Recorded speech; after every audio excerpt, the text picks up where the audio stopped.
Hello and welcome back to my channel. In today's video I will show you how to install a Christmas wallpaper from Themify app. So let's get started. So to do that you have to follow this easy step.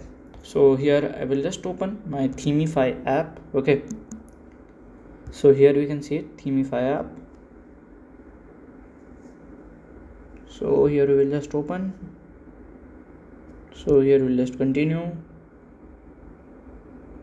then to continue. So here you can just fill.